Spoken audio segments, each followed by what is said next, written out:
Synchrony Financial está contratando a representantes bilingües de colecciones en Orlando. Ofrecemos un salario inicial competitivo, incluyendo bonos mensuales hasta $1,200 y un paquete de beneficios integrales, cuales se inician desde el primer día. Aplique hoy en synchronycareers.com, que es SYNCHRONY careers.com, o envíe por texto el código SYF103 al 90206. Repito, envíe el código SYF103 al 90206.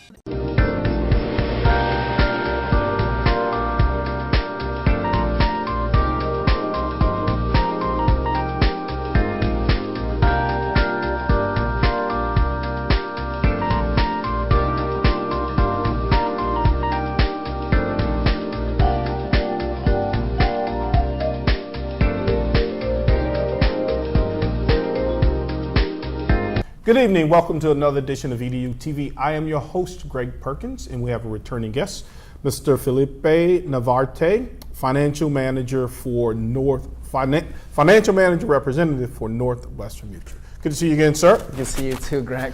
All right, guys, you know, it's so important, especially for you graduating seniors and even before then, right? When you get out and you get your degree and you're going to make all this money, you're going to need to know how to manage that money. So managing money is it's part of education. So we're just going to talk today just about some basic things that kids should know coming out of high school and college. But I'm thinking, man, this stuff should even be discussed at a high school level.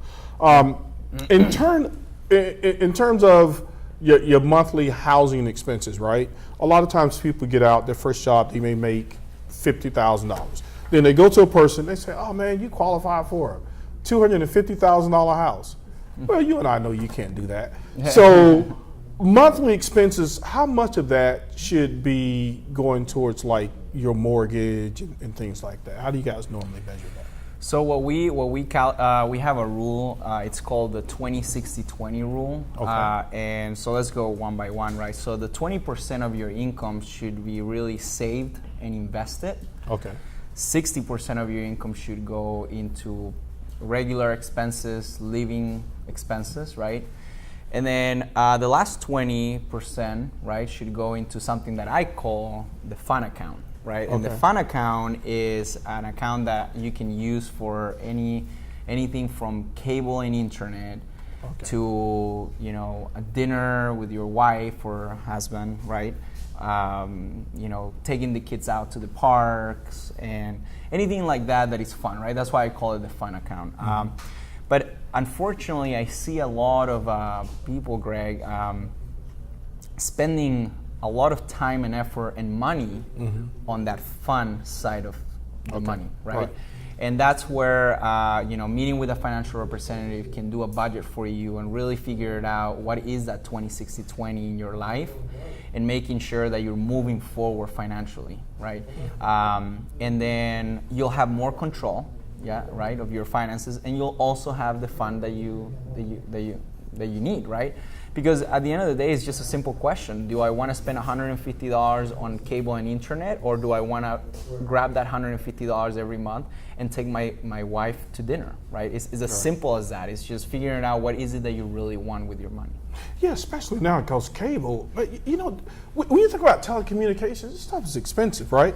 If you think about a cell phone bill, you got to have it. Yeah. Let's just say it's $100 for one person. And I have cable, and man, I can't get rid of it, folks, because I'm watching myself on cable. But man, that bill can be very expensive. Yeah. So yeah, you're right. So you just have to decide, unless you're making a lot of money, and you still should stick with those percentages, correct? Correct. Yep. Okay. Okay. Emergency fund. Okay. So I get that question all the time. Okay. Well, let's first start with the question of what is it an emergency, right? Right. Let's define that. So to me, right, or to most advisors, an emergency is something like your car broke down and you got to replace it or fix it. You lost your job. That's actually the most unfortunate, thing that could happen to someone financially. So anything extreme, like what I just said. Unexpected. Unexpected, correct. Something that we were not counting on.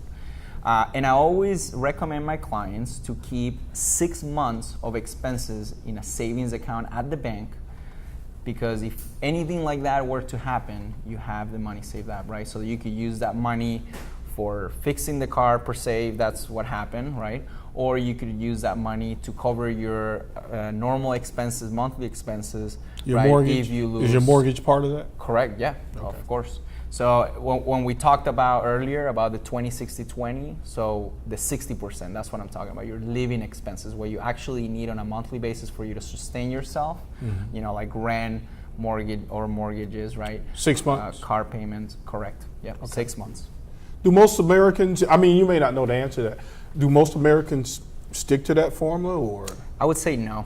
Yeah. I would say, unfortunately, most of us here keep around 1 to 2 months in savings, if we do, right? Is that because we're spending too much on the fun aspect of stuff? Correct.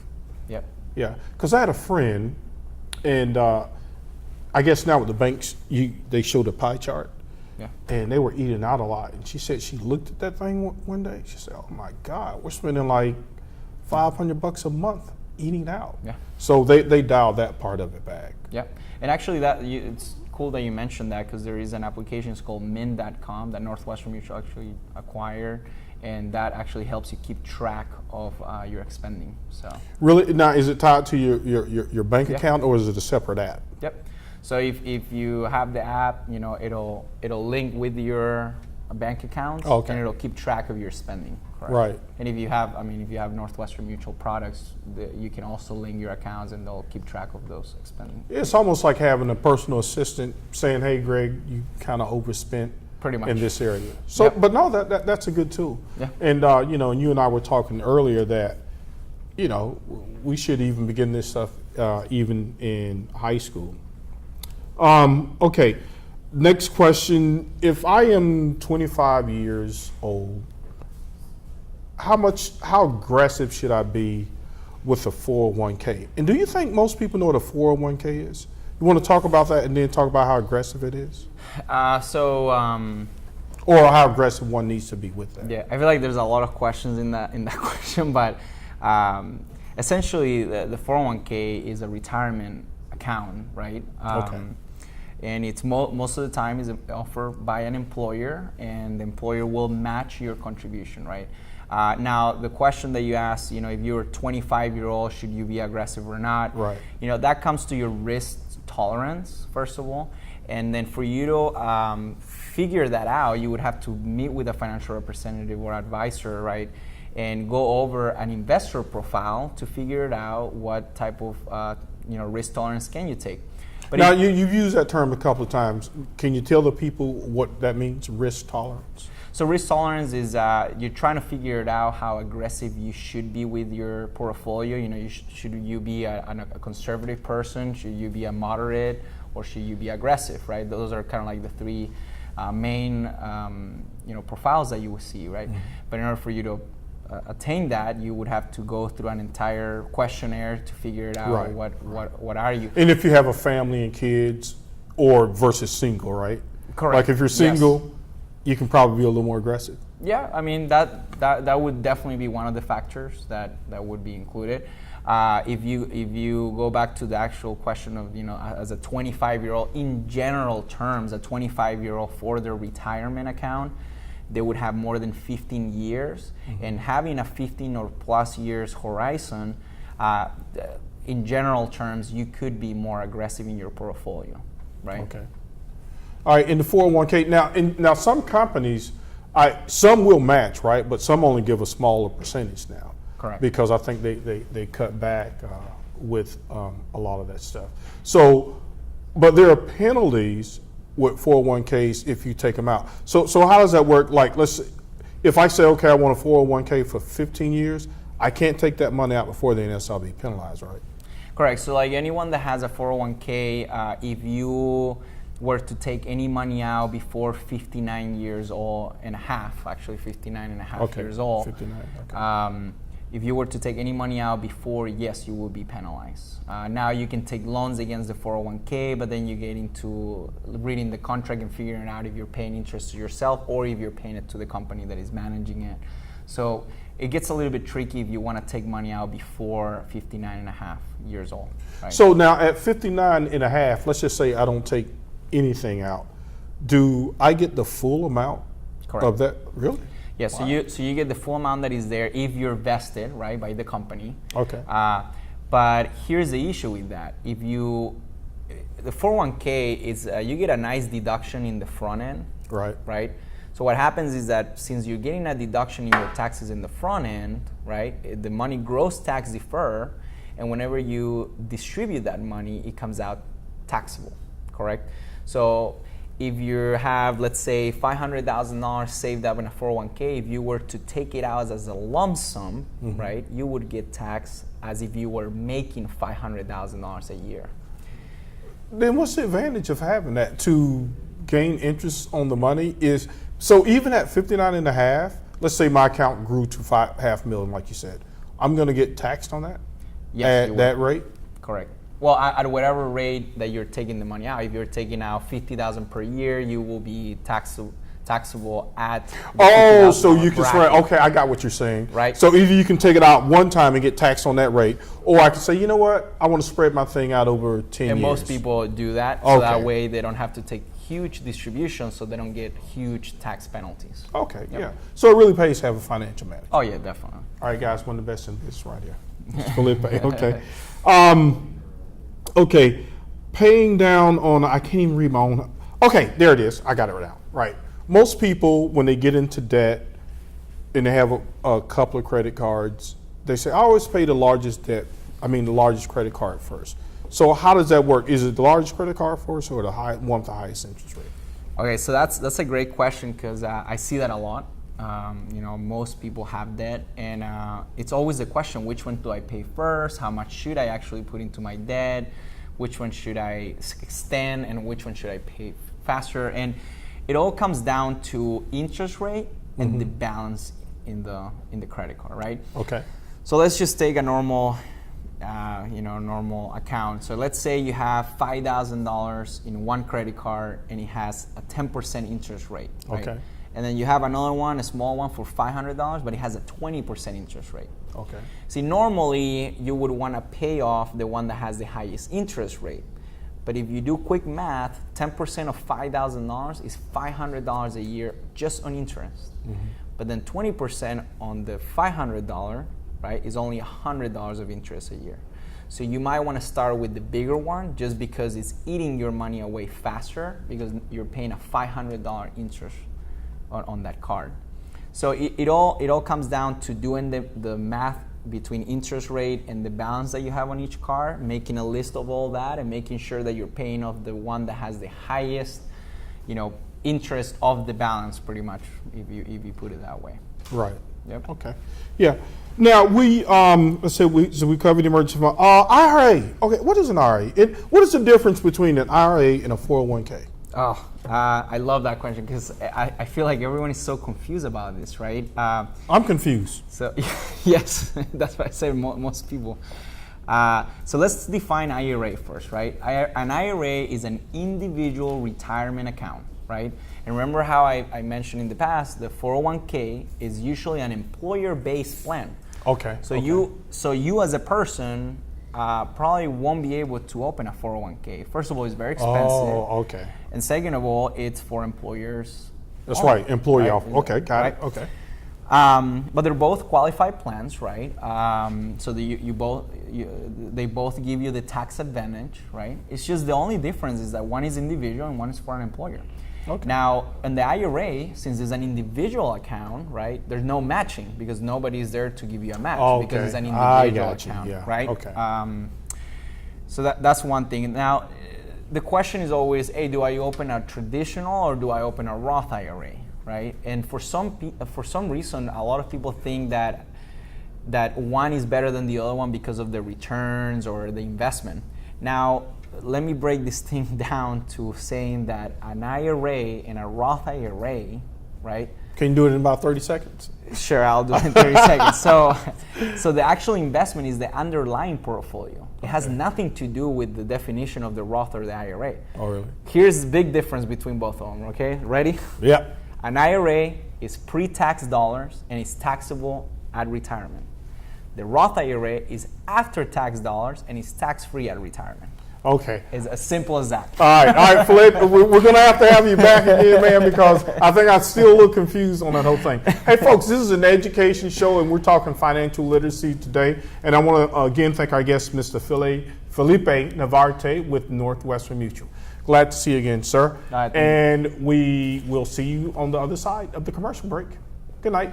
Mira, ¿dónde tú estás? Ya estoy aquí, mi vida. ¿Pero qué están tomando? ¿Pero por qué? Porque me traje lo nuevo y diferente, Taíno Light Boricua Beer. Y lo más importante es que es lo nuevo y acabadita de salir al mercado. ¿Y saben buenas? Claro, ambas cervezas tienen los mismos beneficios que una copa de vino. Con menos calorías. La Boricua Beer 6%, fuerte pero con sabor. Y la Taíno Light 4.5% y es artesanal. Eso me gusta. Somos familia, calidad y sabor. Visita boricuabeer.com. Welcome back, EDuTV. I'm your host, Greg Perkins. Just finished talking to Mr. Navarrete about financial literacy. Okay, we're going to try something new today, right? I'm going to bring you some current news. I'm going to give you my opinion on these things, and we'd ask you to join in. And, you know, if I say something you like, give me a thumbs up. If I say something you don't like, still give me a thumbs up. All right, in the news, transgender bathrooms. Okay, Obama, you're my guy, but dude, come on, man, really? We're gonna take this and make it an issue.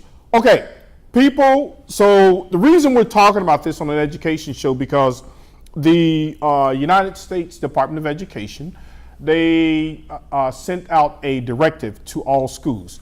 Directive meaning that I think you should follow this, but you don't have to. And I think most schools are probably already addressing this issue anyway, because sometimes they already have a unisex bathroom or a handicap bathroom where if you don't quite know what's going on, you can go there, right? So the transgender directive, I don't know. I don't believe in discrimination, but it's kind of an overreach. Like if you're a guy and you feel that you're a girl, I get that. I'm okay with that, right? But if you're a guy, you got a guy's bathroom, okay?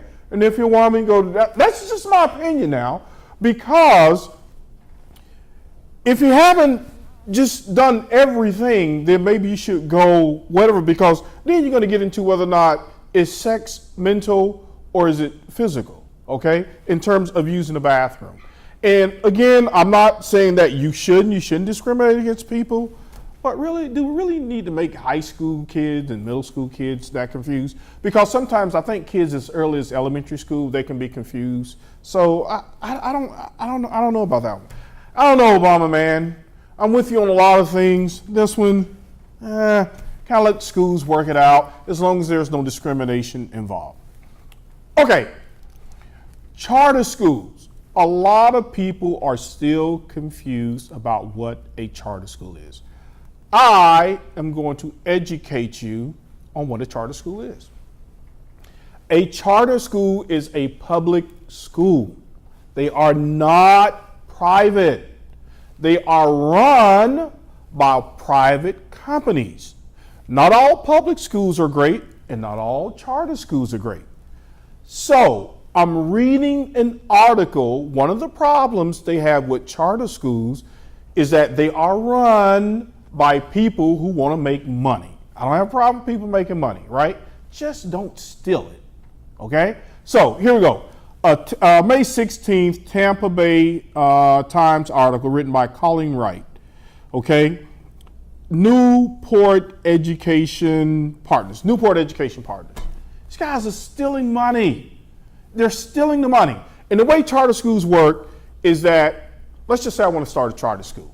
So I would write an application, and then that application has to be approved by the state. So we're going to start Greg Perkins Charter School.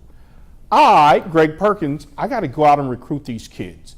The state is going to give me about $7,400 per kid to run this school. All of the money is supposed to be spent on things like teacher salaries, books. You got to pay the utilities, and you got to feed the kids, right? That's what the money's supposed to be used for. In this case, this company, Newport Education Partners, run by, what is this guy's name? Marcus Nelson May. This guy was indicted in Pensacola in Escambia County. Indicted, that means criminal charges for like stealing money. And then he moves his action over to Pinellas County, right? Starts several schools in Pinellas County. Now the school districts initially, when charter schools first started, they had to be approved. Well, as much as people beat up on public school education, I'm a big public school education advocate. Some of these schools are very, very good schools, and I'll put some of them against any private school in the world, all right? So what happens, as with anything, with government money, when you start handing people money, you're gonna attract a lot of bad people. So what this guy was doing, Mr. Marcus Nelson May, he was overbilling, right? See this desk? The school could probably get you this desk for $100. Somehow, Mr. May would buy this desk for $300. Now, where does the other $200 go when the public school guys are buying desks for $100? But hey, you got to buy desks that cost $300, okay? Not only that, the company that he was buying from, he was once the president or had some type of affiliation at all of these companies. So now Greg Perkins charter schools, I'm going to need tech support, so I'll set up a tech company. I'm going to need some supplies. I set up a supply company, right? And I hire a good friend or one of my kids to run this, and then I overbill the school district. And then we say, oh, we don't have any money to pay the teachers. Of course you don't have any money to pay the teachers because you're buying $300 desks. So folks, parents, if you want to know whether or not a charter school has a good, sound foundation, purpose, curriculum, are they well respected, you need to know these things before you randomly just send your child off to a charter school. Because most charter schools, they don't have the resources that a great public school will have. The whole idea of charter school, people, it was supposed to give parents options and create innovations. And some are doing a wonderful, wonderful job. However, you still have people out there like Mr. Marcus May who's just in it for the money, all right? You're talking about the lives of kids. Folks, hold these people accountable. Now, here's another messed up thing, right? A lot of people don't know that the school board for public schools, and for any school for that matter, they actually have more power than the superintendent. Did you guys know that? Okay. The school board governs the actions of the superintendent. The boards for charter schools are supposed to be taking a look at the financials. So why the board for the schools that were involved in this, why didn't they know that they were overpaying for desks? I don't know. Maybe you get a couple of your buddies on there, you take them out for some drinks and whatever else, and they say, oh, I didn't know we were spending that. Oh, gee, we got caught. And then they say, excuse me, that, oh man, that's really bad. I didn't know this guy was doing that. Really? Come on. You're the board. You're the board. The board oversees the actions of the president. Remember, Steve Jobs was fired by the board. He owned the company and his own board fired him initially. They had to bring him back when they couldn't make sales. But how can the charter school board not know what was going on? People, wake up. In any choice education situation, please vet the school, whether it's a public school, whether it's a private school, whether it's a charter school. Charter schools are not private. They are publicly funded schools, and you have a lot of money grubbing people who just get into it for the money, and they aren't concerned about the lives of the kids. And public schools, I'm going to hold you accountable too. It shouldn't take you that long to find out that these people were stealing money. I think they said they were understaffed. They said, oh, we got about 4 people and we got like 30 charter schools. So by the time we look through all of their finances, come on guys, come on, pick it up. Because by the time you have figured out Mr. Marcus may be in the Bahamas, the Cayman Islands for all we know, Panama. They're laundering a lot of money down there these days. So public school educators who oversee these charter schools, please keep up, okay? We're talking about the lives of our kids. We're in it for the kids. We need to educate the kids, okay? So I just don't get that. So we have to do a much better job of keeping these schools. Okay, the schools that were affected, Windsor Prep, Newport, Pinellas Academy. And get this, folks, right?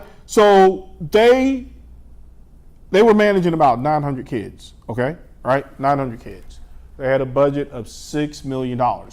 Did you know in a charter school, like a normal principal for a public school makes about, let's call it about 80K.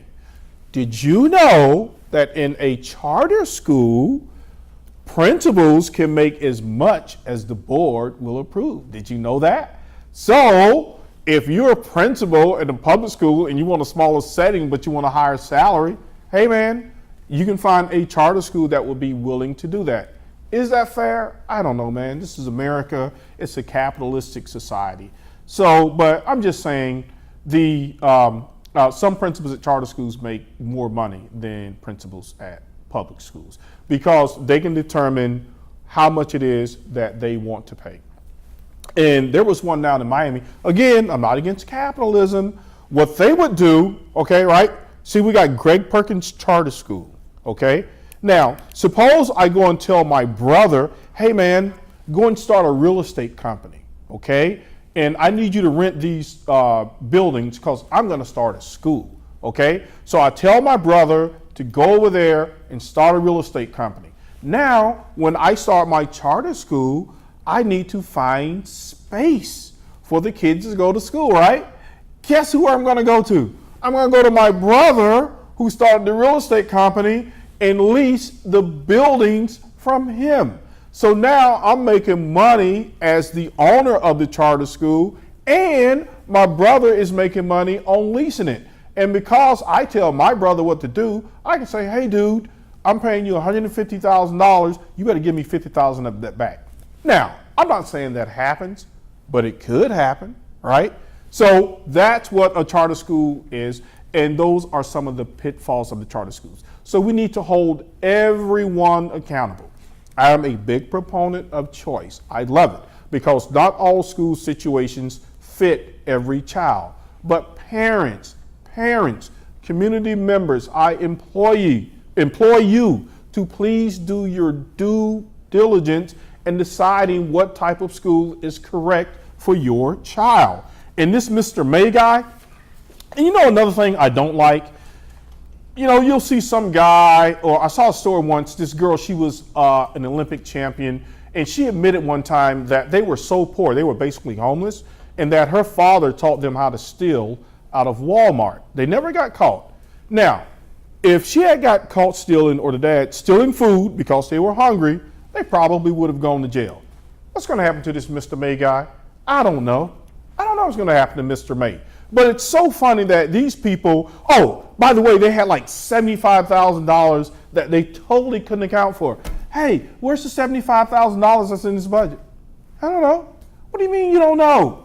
We gave you the money to teach the kids, to buy materials, to pay teachers, and $75,000? I don't know. Maybe we need to see what type of car you drive. Don't go to this house. I'm not advocating that, but I'm just saying, how do you lose $75,000? If I lost $75, I would be going crazy. $75,000?